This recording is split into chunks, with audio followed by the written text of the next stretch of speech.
Assalamualaikum warahmatullahi wabarakatuh.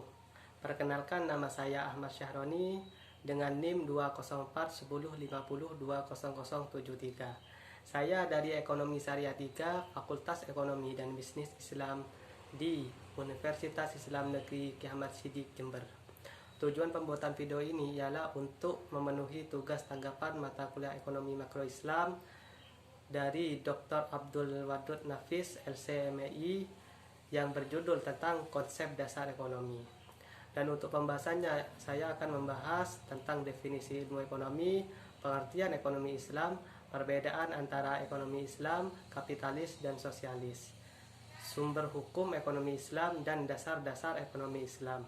Baik, untuk pembahasan yang pertama ialah tentang definisi ilmu ekonomi. Ya, mungkin untuk pembahasan yang pertama yaitu definisi ilmu ekonomi. Untuk pembahasan ini mungkin sudah saya jelaskan pada video saya yang pertama, tapi gak apa-apa, saya akan jelaskan kembali. Dan untuk ilmu ekonomi ini ialah cabang ilmu yang membahas tentang perilaku manusia dalam memenuhi kebutuhannya. Misalnya seperti kebutuhan makanan, pakaian, dan lain sebagainya. Dan untuk pembahasan yang kedua, ekonomi Islam. Ekonomi Islam itu seperti apa? Ekonomi Islam itu adalah cabang ilmu yang membahas tentang perilaku manusia untuk mencapai falah berdasarkan prinsip dan nilai-nilai Al-Quran, Sunnah, Ijma, dan Qiyas.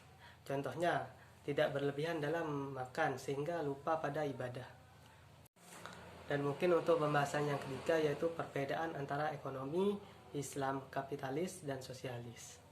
Dan untuk ekonomi Islam tersendiri itu bersumber dari Al-Quran, Sunnah, ijtihad para ulama, kompetisi di kontrol syariat, pengakuan kepemilikan secara ilmi, kesejahteraan jasmani, rohani, dan akal.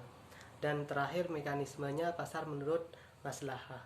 Dan mungkin itu dari ekonomi Islam tersendiri. Dan untuk dari kapitalis yaitu bersumber dari pemikiran manusia, kompetisi bebas dan monopoli, kesejahteraan bersifat jasmani. Dan terakhir, mekanisme pasar berjalan sendiri.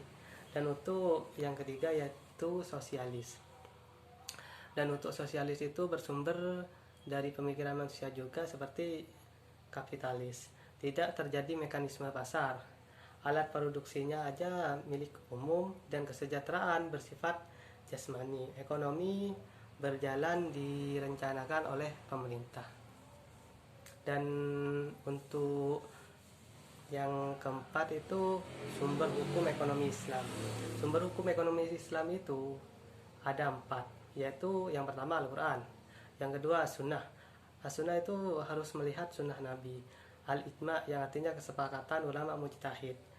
Yang keempat Al-Qiyas, mengamankan sesuatu yang tidak ada gantinya kepada maslah pada Al-Quran dan hadis.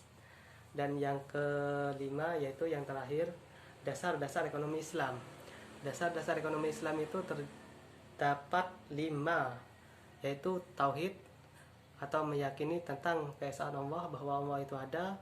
Yang kedua asyiddiq dan amanah, kejujuran dan tanggung jawab. Yang ketiga yaitu mengakui hak milik individu dan umum. Yang keempat al-adalah atau keadilan. Yang kelima al-tawazun atau keseimbangan. Ya, mungkin untuk pembahasan hari ini cukup sudah dari saya.